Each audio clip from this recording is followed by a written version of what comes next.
Unless you've been living under a rock for the past year, or you've perhaps only just started subscribing to this channel, you'll know about a guy called Trevor Milton and one of the many companies he founded, Nikola Motor. You'll also likely know about Hindenburg Research, a short seller who specialises in forensic analysis of companies that are already on the stock market or are about to enter onto the stock market. And you'll probably know about Hindenburg's report from September last year entitled Nikola, How to Parlay an Ocean of Lies into a Partnership with the Largest Auto OEM in America, that being GM. The result of months of research into Nikola, the essay laid out a comprehensive dossier into both Trevor Milton and Nikola Motor and made some pretty big allegations against both. Its conclusion, that the CEO, Trevor Milton, had spent the past 4 years or more making false statements about Nikola Motor, its hydrogen fuel cell and EV technology, the number of orders the company had, and more. And it laid out the details of how Milton and Nikola filmed a non-functioning Nikola 1 semi rolling down a hill in Utah, and then proceeded to share the resulting video as the Nikola 1 in motion, leading the viewer to believe that the truck was moving under its own power, essentially deceiving investors and media through a mission that the company was further along with its development than it really was. The release of the Hindenburg report was first met with cries of fake news from those who closely connected and were loyal to the company.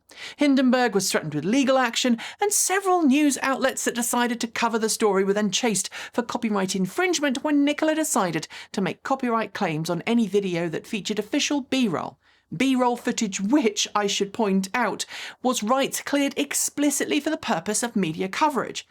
It was all underhanded, nasty, and left many of us with a bad taste in our mouths, and it's why we and other YouTube channels refused to work with any B-roll originally supplied by Nikola.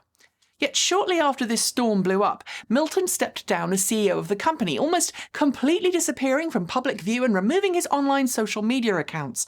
Then the feds announced multiple investigations were underway into both Milton and Nikola as a whole. Yesterday, we learned of the outcome of those very investigations. A federal grand jury in the U.S. District for the Southern District of New York indicted him on 3 different alleged crimes, 2 counts of securities fraud and 1 count of wire fraud. In the indictment itself, Milton is accused of lying about, quote, nearly all aspects of the business, end quote, to boost Nikola's stock.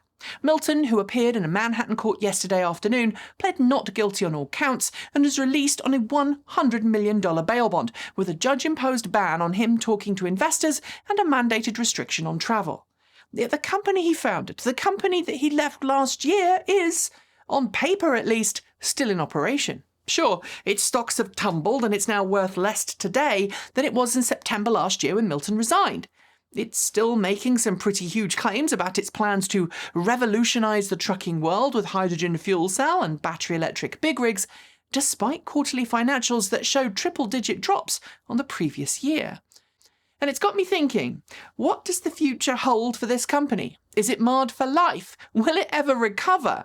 And what does this mean for other companies that have made seemingly similar grandiose claims about their technology, their order books and more? And most importantly, does this prove my long-held belief that SPACs are just building an alternative transportation bubble?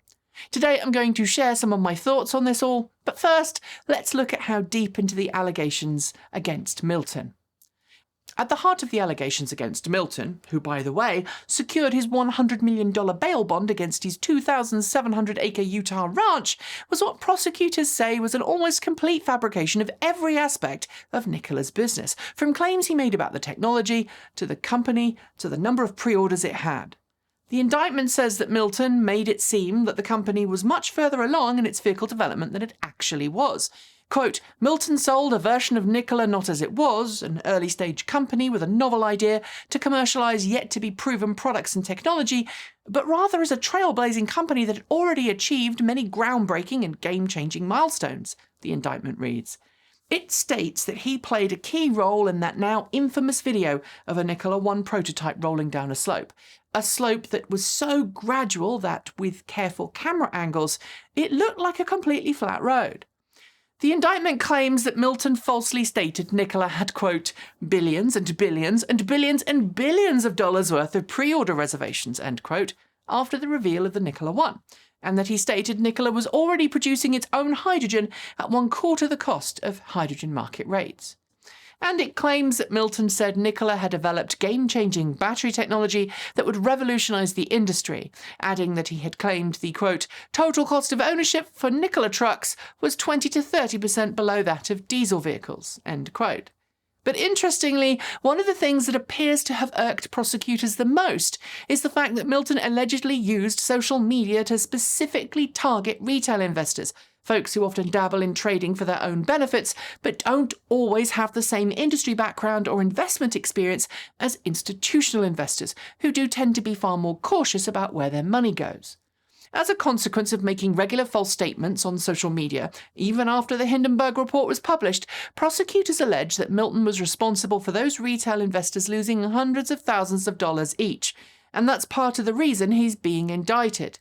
By the way, if you are interested in the official US SDNY press release into his indictment, you can read it for yourself on the US DOJ website. I'll link to it below. The grand jury indictments are one thing, but yesterday, while the news of those 3 counts of frauds was being digested, the US Securities and Exchanges Commission also filed civil securities fraud charges against Milton. It asked the US District Court of the Southern District of New York to permanently ban him from acting as company CEO of any company that issues securities, to force Milton to forfeit all of his ill-gotten gains, and for him to pay some fines. Milton, in a statement made via his legal team, berated the investigations and denied the allegations, making the kinds of statements about the investigation that would have frankly been at home in the office of former President Donald J. Trump. Meanwhile, Nikola is working to distance itself from the case, stating that the case itself is against Milton, the individual, not Nikola Motor. It also made it clear in its statement that it's cooperated with the relevant government agencies throughout the investigation. Yet, although it is without Milton, the company itself continues to issue press releases about its trucks and its progress. 2 weeks ago, it said it was adding 51 dealerships in 9 states, and in June, it was investing $50 million into Wabash Valley Resources to produce, quote, clean hydrogen in the Midwest for zero-emission Nikola trucks. We don't know the company's quarterly earnings for Q2. We won't know them until next week. But I can tell you that in the first quarter of this year, Nikola bled cash and hasn't even started production of any of its vehicles yet. Although it did say in its Q1 that trial production for both European and North American facilities was due to start by the end of this month.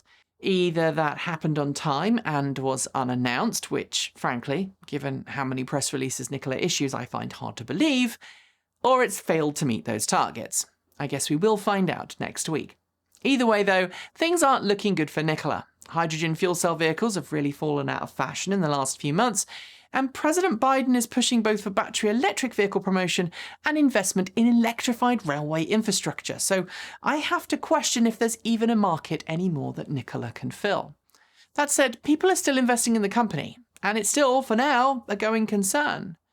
But I'm not a retail investor, nor am I a financial analyst, so let's leave the company and its future to those more qualified. But what I do want to touch on is the way in which Nikola managed to hook many people in. I attended Nikola World a few years ago, and the company certainly had lots of pomp and circumstance. It had a functional Nikola too, although now I question as to whether it was powered by hydrogen or batteries.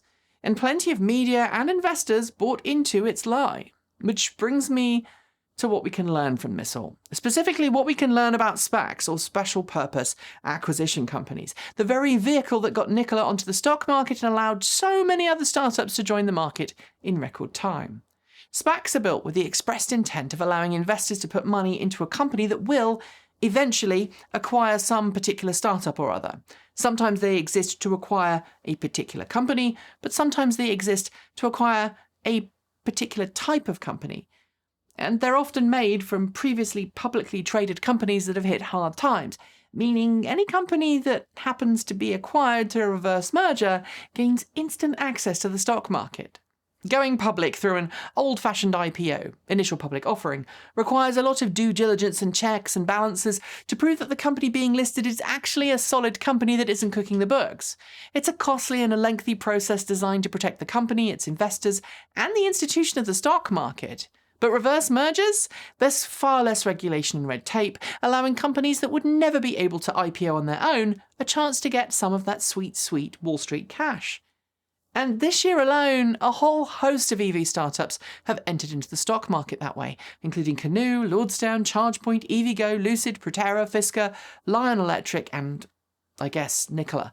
But with less red tape and less checks and balances comes more risk, both for the company and its investors.